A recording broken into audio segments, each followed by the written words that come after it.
Iglesia Bautista El Tabernáculo de San Miguel presenta. Vamos a ir antes de decirle dónde vamos a ir, estaba leyendo un poquitito de un escritor y él decía, planteaba este pensamiento, por supuesto hipotético, ¿no?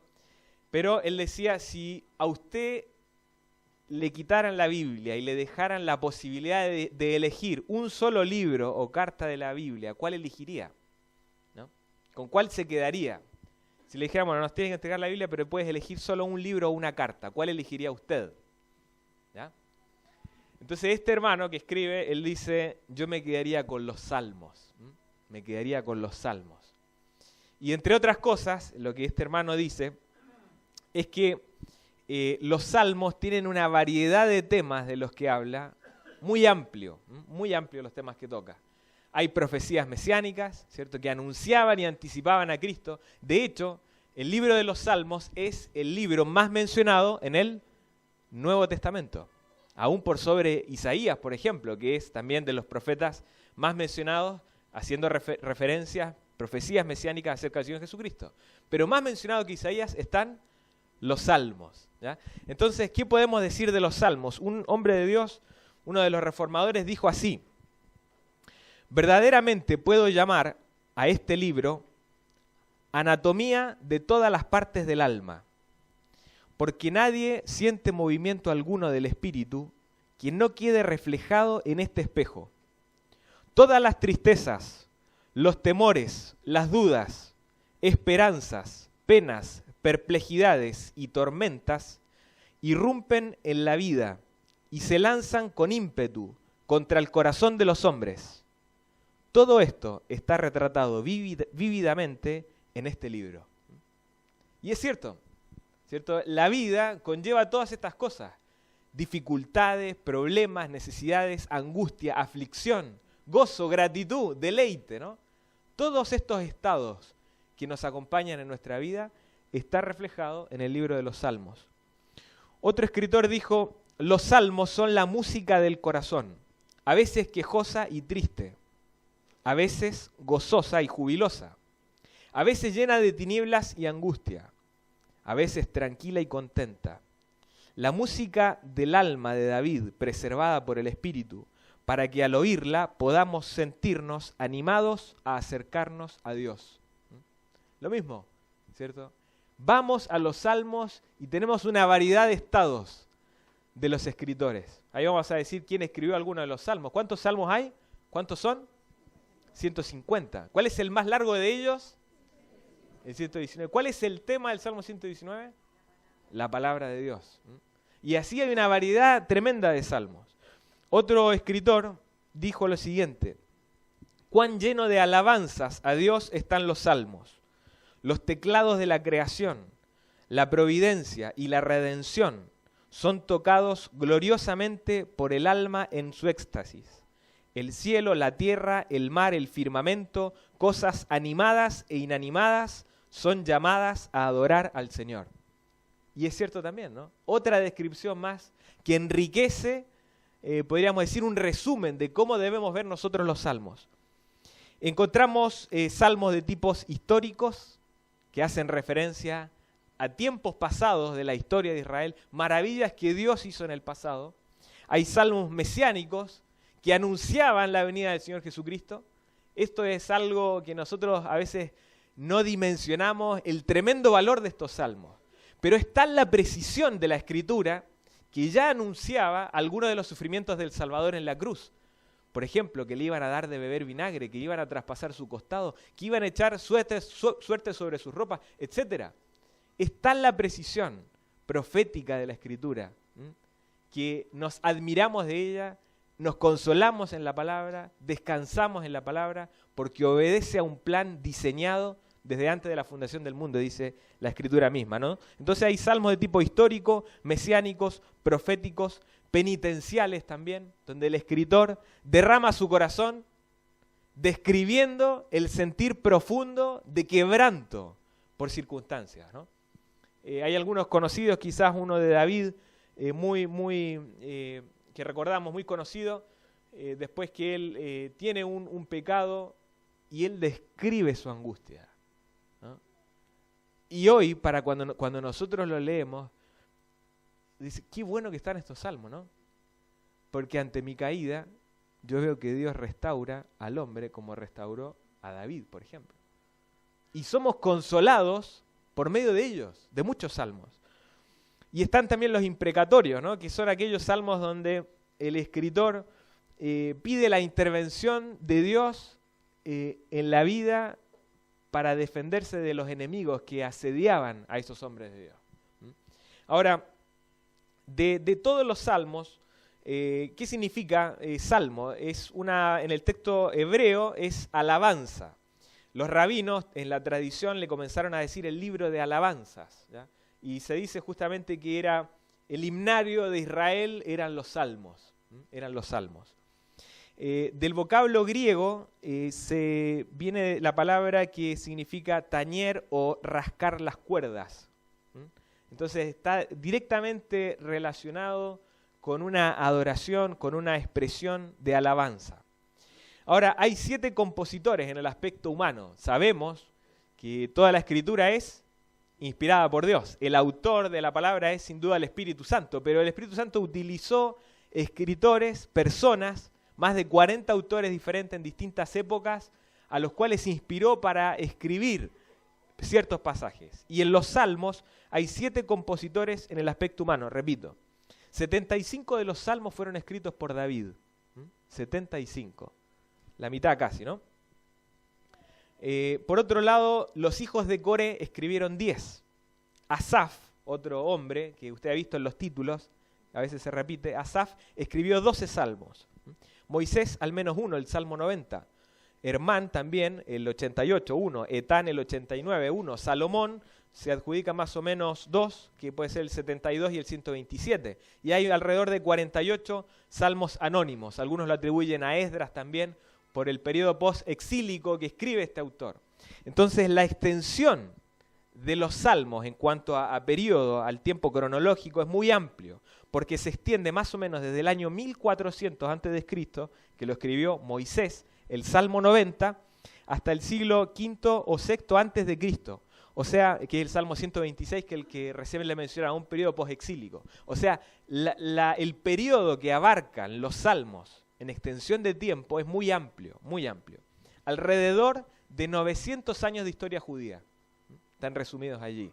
900 años de historia judía. Desde el primero, Salmo 90, escrito por Moisés, hasta el último, que probablemente lo escribió Esdras. Y como les decía recién, es el libro más citado en el Nuevo Testamento. Ahora, los salmos, a modo general, estamos en la introducción, presenta vivir la vida real en el mundo real, donde 2 dimensiones operan simultáneamente. Una dimensión de realidad temporal, horizontal, podría decirse, y otra de realidad vertical o trascendental. ¿Qué significa? Bueno, sin negar el dolor de la dimensión terrenal, o sea, las cosas que vivimos a diario, preocupaciones cotidianas, aflicciones, enfermedades, necesidades, soledad, etc. Sin negar el dolor de la dimensión terrenal, el pueblo de Dios debe vivir con gozo y dependiente de la persona divina, sabiendo que hay promesas que permanecen firmes detrás de la dimensión celestial o eterna. O sea, y eso es lo cierto, ¿no? Podemos decir que vivimos con los pies en la tierra, pero con nuestra mirada en el cielo. Y estamos sujetos, hermanos, todos nosotros, todos los creyentes estamos sujetos a las preocupaciones, a las necesidades que implica la existencia misma, a la enfermedad, al dolor, a la tristeza. Pero la diferencia es que el Hijo de Dios tiene tal esperanza y consuelo y convicción en las promesas de Dios, que aún en esas circunstancias experimenta el gozo, la paz y el consuelo de Dios. Este es el sentir de los salmos. Los ciclos de problemas y triunfos proveen ocasiones para expresar quejas humanas, confianza, oración, alabanza al Señor de Israel. Es teología envuelta en una realidad diaria. Así ha sido descrito. Teología envuelta en una realidad diaria. Hay temas tan cercanos a nosotros, ¿no? La pecaminosidad del hombre, la conducta del impío, ¿no? Hay muchos salmos que van hablando de Señor, mira al impío, ¿por qué prospera él más que yo? ¿No? ¿Por qué le va bien y a nosotros no? Etcétera. Bueno, esos son temas, ¿acaso no los cuestionamos eso nosotros hoy? Son el reflejo del sentir del hombre. Con frecuencia la vida parece estar fuera de control. Sin embargo, todo acontecimiento, todas las situaciones deben ser entendidas a la luz de la providencia de Dios. Hermanos, esto es así. No hay imprevistos para Dios. No hay algo que le sorprenda. No hay algo que le saque de su plan. Todos los aspectos que vienen a la vida del creyente deben ser tenidos como la providencia del Señor. Vamos entonces al salmo que analizaremos hoy, que es el Salmo número 77. ¿Ya? Allí nos detendremos. Hemos hecho una breve introducción de lo que implican los salmos, ¿ya? Y nos detendremos en uno de ellos, que es el 77. Como usted ve allí en los títulos de la Biblia, el escritor, ¿quién es? Asaf, ¿no? Asaf fue el escritor de este salmo, como hay muchos, alrededor de 12 que escribe este hombre, ¿ya? Entonces, ¿qué vamos a ver en este salmo? Bueno, leeremos todo el pasaje, no de corrido, pero lo vamos a ir separando en 4 porciones. ¿Por qué en 4 porciones? Si usted se fija, hay una expresión muy interesante, que es la expresión Selah. ¿Ya? ¿Cuántas veces aparece la expresión Selah en el Salmo 77? 3, ¿no? Lo que nos hace dividir el Salmo en 4 porciones. ¿Qué significa esta expresión Selah? Que usted la ha visto. Implica pausa. Ese es literalmente el significado, pausa. O sea, cuando el escritor anota allí Selah, ¿nosotros qué tenemos que hacer? Una pausa. ¿Para qué? Para reflexionar, para meditar, para considerar lo dicho o leído. Entonces, en este salmo, como ustedes ven, encontramos 3 veces la expresión Selah, paréntesis. La expresión Selah solamente se encuentra en los salmos y en un libro más del Antiguo Testamento, que es Habacuc. Si usted ve, solamente a modo de información, pero si usted ve Habacuc, por ejemplo, en el capítulo 3, vamos a ir a Habacuc también hoy, vamos a tomarlo como referencia en un momento, pero en Habacuc, capítulo 3, también usted va a encontrar la expresión Selah, en la oración del profeta. ¿Ya? Entonces solamente en 2 libros de la Biblia se menciona la expresión Selah, en los Salmos y en Habacuc. ¿Qué significa Selah entonces? Pausa.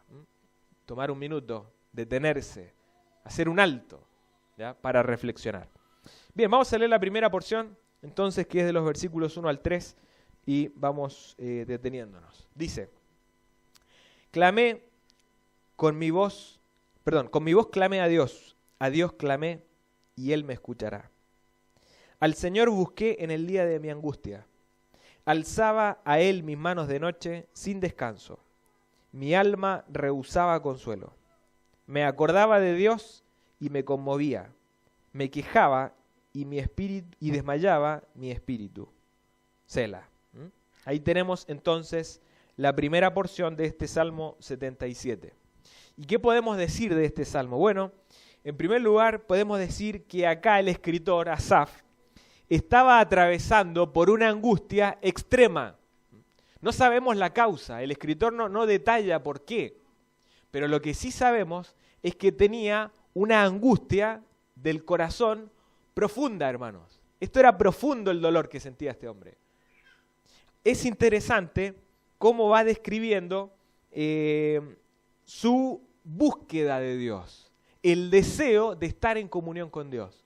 Mire, por ejemplo, versículo 1. Con mi voz clamé a Dios clamé, Él me escuchará. Al Señor busqué, alzaba a Él mis manos de noche. Versículo 3, me acordaba de Dios, etcétera, ¿no? Vemos que el sentir del escritor, del salmista, era que en medio de esa aflicción, de esa angustia que sentía, de ese quebranto tan fuerte, ¿él a dónde fue? ¿A quién acudió? Acudió al Señor. y derramó su corazón ante el Señor. Hermanos queridos, cuando hay situaciones que nos llevan a tal punto, quizá usted la ha vivido, pero cuando hay un quebranto de corazón, cuando incluso la Biblia habla de un corazón contrito, ¿no? Rasgado, describiendo el sentir del alma de las personas, nuestro sentir. Pero que muchas veces, estando en esta condición, no vamos a Dios, no clamamos a Él, no le buscamos, no oramos a Dios. Y dejamos simplemente que las circunstancias sigan su curso, que el tiempo nos consuele, que el tiempo apague el dolor. Me distraigo con ocupaciones. Pero lo cierto es que en medio de la angustia extrema, hermanos, el mandato para el creyente es ir al Señor, acercarnos a Él, doblar las rodillas, ir a la palabra y refugiarnos en el Señor. ¿Sabe por qué no oramos? Porque creemos que nosotros podemos solucionar nuestros propios problemas. Porque nos consideramos tan autosuficientes que decimos, bueno, no necesito tanto la ayuda de Dios. En realidad yo puedo solucionar esto. Y quizás cuando ya la embarré más todavía, ahí recién oro, ¿no? Cuando ya estoy hasta el cuello, hasta acá, ahí recién clamo a Dios. Como Jonás, ¿no? Que cuando oró a Dios, en el vientre del pez, allí oró a Dios. Recién allí clamó al Señor. No en la tempestad, no en el mar, en el vientre del pez. Tuvo que llegar hasta lo último para orar a Dios. A veces somos así nosotros. Y esperamos que la situación sea tan agobiante, ¿no? Y recién ahí clamamos a Dios. Esto, hermanos, es una expresión de soberbia en nuestro corazón. El creyente que se humilla ante Dios va a orar. El creyente que reconoce la soberanía de Dios ora al Señor. El cristiano que se considera que puede resolver sus propios asuntos no ora. Y ¿sabe qué, hermano? Si hay algo que Dios resiste es la soberbia. Por eso dice Santiago, ¿se acuerda? Que Dios resiste a los soberbios, pero da gracia a los humildes. Le pongo otro ejemplo. ¿Se recuerda de Nabucodonosor? Rey de Babilonia. En ese tiempo, hermanos, Babilonia, uno dice, Babilonia no fue tan grande como otros imperios. En el tiempo que Nabucodonosor fue rey, era el imperio dominante en el mundo conocido hasta ese entonces. Alguien dijo que en los tiempos de que Babilonia era el imperio dominante, Roma recién era un montón de chozas. O sea, no había nadie que le hiciera sombra a Babilonia. Y estando allí Nabucodonosor, ¿se acuerda que Dios tuvo un trato muy especial con ese hombre, con ese rey? Pero Dios le llevó a tal punto que cuando él se paró en su palacio, allí en Babilonia, y dice, ¿quién edificó Babilonia? Para la gloria de mi poder, ¿no? Para la alabanza de mi majestad. Y se empezó a ensoberbecer. Dice que en el mismo momento su razón le fue quitada y anduvo entre las bestias. Y el Señor le llevó hasta la humillación más extrema para que él comprendiera que hay un rey sobre los hombres. Abdías, por ejemplo, el profeta Abdías da otro ejemplo de cómo Dios resiste la soberbia. ¿Se acuerda de lo que era Edom? Eso lo hemos estudiado hace años atrás y hablábamos de Edom, un pueblo que se sentía tan fuerte porque vivían en una altura allí, una ciudad inexpugnable, una ciudad donde estaba Petra, que hasta el día de hoy es una ruina arqueológica muy conocida, y ellos sentían tan fuerte que decían, ¿quién nos va a venir acá a conquistar a nosotros? ¿Quién va a venir a nosotros? ¿Quién podrá hacernos frente?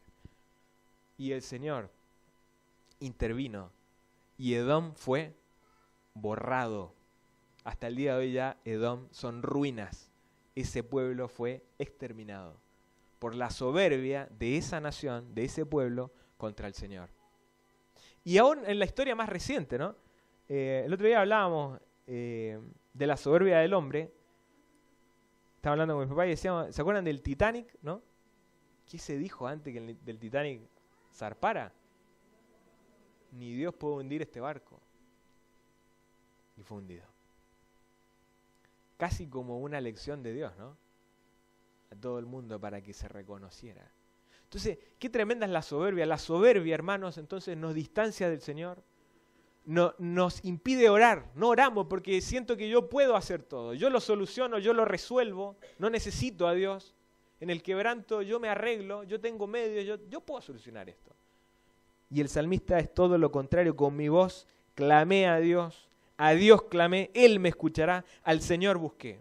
Veamos algunas expresiones de búsqueda de Dios en los salmos. Salmo 42:2, por ejemplo, está lleno, ¿no? Los salmos realmente son una fuente inagotable de un corazón que busca a Dios, que anhela a Dios, que pide que Dios le ayude.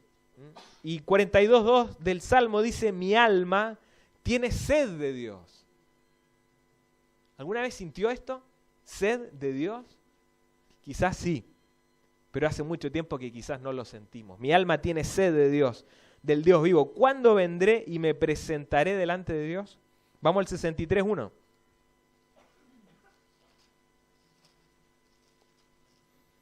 Del 1 en adelante dice, Dios mío eres tú, de madrugada te buscaré, mi alma tiene sed de ti, mi carne te anhela, en tierra seca y árida donde no hay aguas, para ver tu poder y tu gloria, así como te he mirado en el santuario, porque mejor es tu misericordia que la vida, mis labios te alabarán, etc.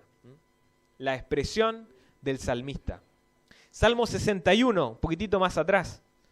Al ladito ahí, ¿no? 61:1. Dice, oye, oh Dios, mi clamor, a mi oración atiende. Desde el cabo de la tierra clamaré a ti, cuando mi corazón desmayare. Llévame a la roca que es más alta que yo, porque tú has sido mi refugio y torre fuerte delante del enemigo. Yo habitaré en tu tabernáculo para siempre, estaré seguro bajo la cubierta de tus alas. Selah. Repite ahí la expresión, ¿no? Entonces, ¿cuántos salmos más podríamos mencionar? Muchísimos, muchísimos. Pero siempre el escritor nos lleva a darnos cuenta de la necesidad que tenemos de Dios. Hermanos, Dios no nos necesita a nosotros. No le hacemos ningún favor reuniéndonos aquí. Usted no le hace un favor viniendo. Usted no le hace un favor leyendo la Biblia, ni orando. Él no necesita. Nosotros necesitamos de Él. Nosotros le necesitamos a Él. Hermanos, no clamemos a Dios solo en la angustia, no clamemos a Dios para las cosas grandes. Dios se interesa también en aquellas cosas pequeñas de la vida, ¿no? Ore a Dios por aspectos que usted considera intrascendentes quizá, o menores. Pídale la dirección a Dios, ¿no? Decisiones que tiene que tomar, viajes que tiene que organizar, cambio de trabajo, cualquier cosa. El Señor quiere, ¿no?, que nosotros le incluyamos en cada uno de nuestros planes. Si aún nuestros cabellos están contados, ¿cómo Dios no se va a interesar en los aspectos cotidianos de la vida?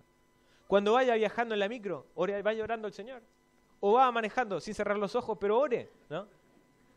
¿Por qué no lo podemos hacer? Usted está cocinando, picando cebolla, mientras derrama una lágrima, vaya clamando al Señor y pídale la intervención en su vida.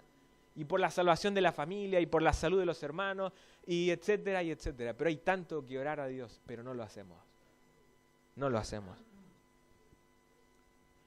Hebreos 4, mire, hablando de qué tremendo privilegio que tenemos los hijos de Dios, los creyentes, el libre acceso a la presencia de Dios. Hebreos 4, hablando, instándonos a nosotros, hermanos, a acercarnos al Señor. Y dice 4:14, leo. Porque, por tanto, teniendo un gran sumo sacerdote que traspasó los cielos, Él traspasó los cielos, descendió, se hizo hombre, ¿no? Dice que Jesús, el Hijo de Dios, retengamos nuestra profesión, porque no tenemos un sumo sacerdote que no pueda compadecerse de nuestras debilidades, sino uno que fue tentado en todo, según nuestra semejanza, pero sin pecado. Acerquémonos, pues confiadamente, al trono de la gracia, para alcanzar misericordia y hallar gracia para el oportuno socorro. Acerquémonos a ese trono, hermanos. Dice, ¿está alguno alegre? Cante alabanza, ¿no? ¿Está en aflicción? Ore al Señor. Pero nos damos cuenta que el salmista nos lleva a esto, a pensar en la necesidad que tenemos de buscarle? Entonces, dice, ¿no? Claramente allí el Salmo diciéndonos a nosotros, busquemos a Dios, busquémosle a Él, clamemos a Él, pidamos que Él intervenga en nuestra vida. ¿Ya? Volvemos entonces al Salmo 77 y encontramos la primera pausa, ¿no? Hablando allí. Después comienza otro periodo, otra etapa del salmista. Y fíjese lo que dice, leemos del 4 en adelante. No me dejabas pegar los ojos, estaba yo quebrantado y no hablaba. Consideraba los días desde el principio, los años de los siglos. Me acordaba de mis cánticos de noche, meditaba en mi corazón y mi espíritu inquiría. Mire las preguntas que se empieza a hacer el salmista acá. ¿Desechará el Señor para siempre? ¿Y no volverá más a hacernos propicio? ¿Ha cesado para siempre su misericordia? ¿Se ha acabado perpetuamente su promesa? ¿Ha olvidado Dios el tener misericordia? ¿Ha encerrado con ira sus piedades? Sela. Y acá hay una pausa nuevamente, entonces nos detenemos también nosotros. Y fíjese que el escritor acá atraviesa por otro tiempo. Si en la primera etapa él clamó a Dios y se centraba en su necesidad, acá comienza a cuestionar el obrar de Dios. Y comienza a poner en duda, en tela de juicio, el obrar de Dios. Esto es tremendo, ¿no? Porque si pensamos con claridad, podemos ver que muchas veces también nosotros hemos cuestionado el obrar de Dios. ¿Ha dudado usted del carácter de Dios? ¿Ha puesto en duda su misericordia? ¿Ha dudado de sus promesas? Mire el salmista lo que hizo. Las preguntas que tenía Asaf en su corazón. ¿Desechará el Señor para siempre? ¿No volverá más a hacernos propicio? ¿Ha cesado su misericordia? Dice Asaf. O sea, ¿dónde está? ¿Ha cesado? ¿Se acabó, Señor? ¿Has olvidado el tener misericordia? Y esto es tremendo porque uno dice, ¿cómo? Esto está en la Biblia. ¿Cómo es posible que un hombre de Dios tenga estas preguntas? Pero por otro lado decimos, qué bueno que están. Porque más bien nos sentimos identificados con Él. Porque hay momentos en que nosotros, neciamente, hemos dudado del Señor. Fíjese que esto no es algo separado en la Biblia. Por ejemplo, fíjese lo que dice Job 21:15, que este mismo hombre, atravesando por pruebas durísimas, tiene un tiempo para dudar, ¿no? Para preguntarse. Y dice, ¿quién es el Todopoderoso para que le sirvamos? ¿Y de qué nos aprovechará que oremos a Él? O sea, poniendo en tela de juicio todo, ¿no? 21:15 de Job. Entonces, poniendo en tela de juicio todo. Otro hombre de Dios que puso en duda al Señor, Habacuc 1. Les dije que íbamos a volver a Habacuc. Cuesta encontrar a Habacuc, ¿no? ¿Le costó? Está ahí por ahí entre uno de los profetas menores. Pero fíjese que Habacuc también dudó del carácter de Dios. Y dijo, Señor, ¿es posible que tú hagas tal cosa, que obres de tal forma? Vayamos a Habacuc un momento. Y fíjese que Habacuc, el significado de su nombre es uno que abraza o abrazar. Y Habacuc va diciendo lo siguiente. Primero, en el versículo 2, dice, ¿hasta cuándo, oh Jehová, clamaré y no oirás? Y daré voces a ti a causa de la violencia y no salvarás, etcétera. Capítulo 1, versículo 13. Muy limpio eres de ojos para ver el mal, ni puedes ver el agravio. ¿Por qué ves a los menospreciadores y callas cuando destruye el impío al más justo que él? ¿No? Preguntándose el profeta, Señor, ¿por qué obras así? No entiendo tu obrar, Señor. ¿Por qué a veces callas? ¿Por qué no intervienes cuando hay mal, hay pecado, cuando hay abusos? ¿Por qué no obras, Señor? ¿Acaso no son las mismas preguntas que la gente nos hace hoy, afuera? Bueno, pero si Dios existe, ¿por qué Él no mata a todos los ladrones y asesinos? ¿Y por qué permite las guerras? ¿No? Y van cuestionando a Dios. Pero el profeta mismo, ¿cierto? Recordemos un poquito el contexto de Habacuc, pero vemos que Habacuc veía la impiedad de la nación de Israel. Y él decía, Señor, ¿por qué no intervienes? ¿Por qué no juzgas a tu pueblo?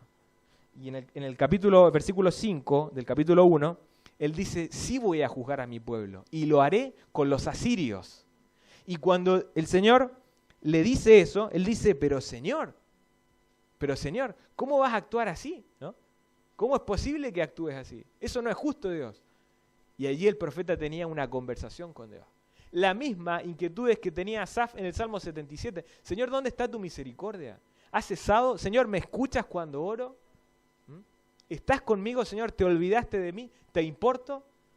Y muchas veces estamos nosotros en este plano de inquietudes, de preguntas, de interrogantes. Pero gracias a Dios, porque el Salmo no termina allí, ¿no? Porque hay certezas también. Paréntesis, el capítulo o el libro de Habacuc termina en el capítulo 3 diciendo que aunque la higuera no florezca, ni en las vides haya frutos, dice, aunque falte el producto del olivo y los labrados no den mantenimiento y las ovejas sean quitadas de la majada y no haya vacas en los corrales, con todo yo me alegraré en Jehová y me gozaré en el Dios de mi salvación. Jehová el Señor es mi fortaleza, el cual hace mis pies como de siervas y en mis alturas me hace andar. O sea, llegó a abrazarse al Señor a pesar de que no entendía su obrar. Y muchas veces, hermanos, no entendemos el obrar de Dios. No lo entendemos. Quisiéramos más respuestas, pero no las tenemos. Quisiéramos que Dios obrara como yo quiero. Quiero un Dios a mi medida. Y eso no es así. Porque Dios tiene propósitos mayores. Y tiene formas de obrar misteriosas. Pero siempre en el beneficio de sus hijos. Aun cuando nosotros no lo veamos. Pero nos aferramos, ¿no? Abrazamos, como lo que significa Habacuc, a la persona de Dios, a su carácter. Volvamos al Salmo 77, para ir avanzando. Entonces hemos dicho, ¿no?, que el Salmo, en primer lugar, teníamos a un hombre, Asaf, allí, en profundo quebranto, en profunda necesidad. ¿Y qué hace? Clama a Dios, descansa en Él. En los primeros versículos, es interesante, se me olvidó decirles esto, pero abundan los pronombres personales. Por ejemplo, yo, mía, mis, me. Aparecen más de 15 veces en los primeros versículos. Y el nombre de Dios 7 veces. A partir del versículo 10, los pronombres personales disminuyen a 2 veces y los pronombres referentes a la deidad son más de 20. ¿Qué significa esto? En los primeros versículos Asaf se centraba en ¿quién? En sí mismo. Pero ahora hay un vuelco en el Salmo, ¿no? Después del Sela, del versículo 9, después que se preguntó, que cuestionó a Dios, que dijo, Señor, ¿es posible que obres así? En el versículo 10 tenemos un giro. Y mire cuál es el giro. Dice Asaf, dije, enfermedad mía es esta. O sea, haciendo una referencia directa a las preguntas de los versículos 7 al 9. Diciendo, ¿ha cesado la misericordia de Dios? No. ¿Dios ha dejado de ser fiel? No. ¿Él se ha dejado de interesar en mi vida? No. ¿De quién es esta enfermedad? Es mía. ¿Falló Dios? ¿Quién falló? Yo fallé, dice Asaf. Yo fallé. Enfermedad día es esta. Hace un diagnóstico acertado y dice, este es un problema mío. Y enseguida nos da la solución a nosotros, porque dice, traeré pues a la memoria los años de la diestra del Altísimo. Me acordaré de las obras de Jehová. Sí, haré yo memoria de tus maravillas antiguas. Meditaré en todas tus obras y hablaré de tus hechos. Oh Dios, santo es tu camino. ¿Qué Dios es grande como nuestro Dios? Tú eres el Dios que hace maravillas. Hiciste notorio en los pueblos tu poder. Con tu brazo redimiste a tu pueblo, a los hijos de Jacob y de José. Sela. Tercera porción entonces, que ya nos dirige nuestros pensamientos en otra dirección. Reconoce su debilidad y confía en el carácter de Dios. Primero cuestionó el carácter de Dios, dudó de él, pero ahora se aferra a que Dios no cambia. Nosotros cambiamos. Nosotros somos muchas veces, estamos proclives a tener animosidades contra otros. Cambia nuestro trato porque nos hicieron algo, pero Dios no cambia. Gracias a Dios por eso. Que nos sigue amando profundamente a pesar de cuántas veces nosotros le seguimos ofendiendo, aún después de haber creído en Él. Pero sigue amándonos. Y dice allí el versículo 14, interesante, ¿no? Tú eres el Dios que hace maravillas y hiciste notorio en los pueblos tu poder. Y el propósito de Dios para alcanzar antiguamente al mundo era hacerlo por medio de Israel. Ese era su plan, ¿no? Enlazándolo con lo que ustedes van a ver en la conferencia misionera este otro mes. Pero el plan original de Dios era que todas las naciones del mundo, viendo a Israel, creyeran en el Señor. Hoy el plan ya no es hacerlo mediante Israel, es hacerlo mediante ¿quién? La iglesia. Para que todas las personas crean en el Señor al ver a los creyentes y al escuchar a los creyentes. ¿Vio? El mismo plan. Cambiaron los protagonistas. Israel salió de escena por su rechazo y entró la iglesia. Y hoy la iglesia tiene la misión de hacer notorio a todos, ¿cierto?, la persona del Señor Jesucristo. Entonces, interesante ver también que acá dice, no te olvides, acuérdate, dice en el versículo 11, acuérdate de las obras de Jehová. Haz memoria de las maravillas antiguas. Haz memoria. Claro, esto para el judío era muy cierto, muy real, porque son constantes los versículos del Antiguo Testamento que llamaban al pueblo de Dios a hacer memoria. Por ejemplo, ¿se acuerda de Deuteronomio 6? Cuando dice, leámoslo, Deuteronomio 6:10, dice, cuando Jehová tu Dios te haya introducido en la tierra que juró a tus padres, Abraham, Isaac y Jacob, que te daría en ciudades grandes y buenas que tú no edificaste, casas llenas de todo bien que tú no llenaste, y cisternas cavadas que tú no cavaste, viñas y olivares que no plantaste, y luego que comas y te sacies, cuídate de no olvidarte de Jehová, que te sacó de la tierra de Egipto a casa de servidumbre. Cuídate de no olvidarte. ¿No? De no olvidarte. Y el olvido, hermanos, es terrible. El olvido es terrible. Muchas veces nosotros tenemos una memoria frágil para recordar cómo Dios nos ha bendecido. Partiendo por el Calvario, la cruz, ¿no? Su encuentro personal con Cristo. ¿Usted lo recuerda? Cuando el Señor le transformó, cuando obró en su vida para salvación. ¿Recuerda cuando le respondió algún motivo de oración? ¿Lo recuerda? Cuando le bendijo, que usted tanto le agradeció en ese tiempo. Quizás cuando se recibió de estudiar o cuando recibió alguna bendición material, no lo sé, pero ¿se recuerda esos días cuando usted tenía una gratitud profunda a Dios? No lo olvide. Tráigalo a la memoria. Traigámoslo a la memoria para que recordemos que Dios ha sido fiel y que lo seguirá haciendo. Lo seguirá haciendo. Volvamos al Salmo 77 para avanzar en la cuarta y última porción. Sé que hemos ido un poco rápido pero al final, pero bueno, el tiempo nos obliga y en realidad hay mucho, ¿no? Pero estamos viendo lo general del Salmo. Y finalmente, la última parte, la última porción del Salmo, lleva al escritor a lo siguiente. Lo vamos a leer después del Sela en el versículo 15, nos detenemos en la última porción. Dice, te vieron las aguas, oh Dios, las aguas te vieron y temieron. Los abismos también se estremecieron.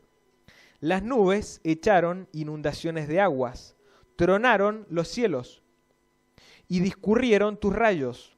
La voz de tu trueno estaba en el torbellino, tus relámpagos alumbraron el mundo.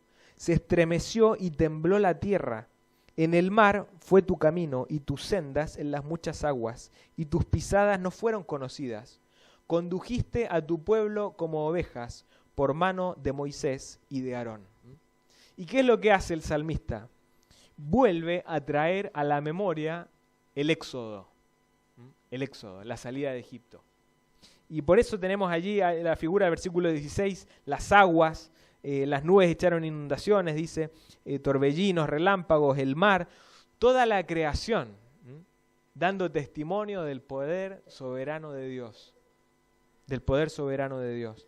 Ahora quizás nosotros no salimos de Egipto como salieron los israelitas, pero sí reconocemos el poder de Dios en el Éxodo. Y haciendo un paralelo, nosotros podemos recordar nuestra salvación, porque justamente Éxodo es salida, ¿no? Y es una figura que se utiliza, porque la nación de Israel dejó de ser esclava en Egipto y el Señor lo trasladó a una tierra nueva. Eso pasó con nosotros. Nos sacó de la esclavitud del pecado para vivir una vida nueva. Entonces nuestra memoria no apunta a la salida literal de Egipto quizás, aunque sí ameritaría hacerlo también. Pero cabe señalar también que es apropiado recordar nuestra salvación, hermanos. Y cada vez que usted tenga dudas si Dios le ama, si Dios le escucha, si Dios está interesado en usted, recuerde la obra de Cristo en la cruz. Es la expresión mayor de Dios por la humanidad. No hay una expresión mayor. El amor de Dios es tal que estuvo dispuesto, como cantamos hace un rato, no escatimó, ¿cierto? Su muerte en la cruz. No lo consideró como un precio menor. Él estuvo dispuesto. Hermanos queridos, fíjense los estados del corazón de Asaf en este salmo. En la primera parte se ocupó de sí mismo y ¿sabe qué le condujo? Al dolor. En la segunda parte se preocupó de otros, ¿no? ¿A qué le condujo? Al desánimo. Y en la tercera parte se ocupó de Dios y ¿a qué le condujo? Al deleite, al descanso. Estados del corazón, como decíamos que son los salmos, ¿no? Con las situaciones cotidianas, reales, con los problemas de todos los días, pero que tenemos la capacidad, por las promesas de Dios, de que nuestro corazón está gozoso, está descansando, a pesar de que hay aflicción.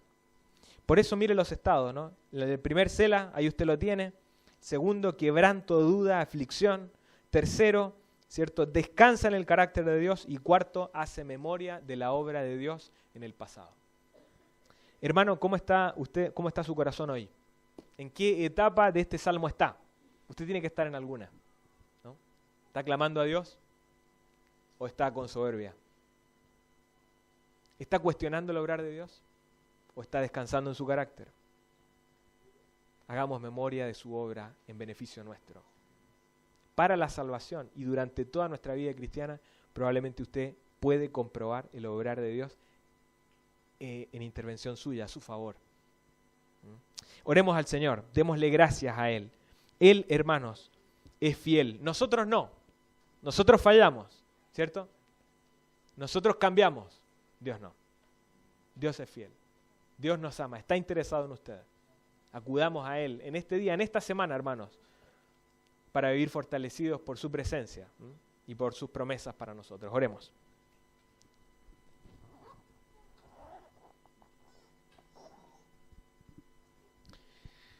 Padre, te damos gracias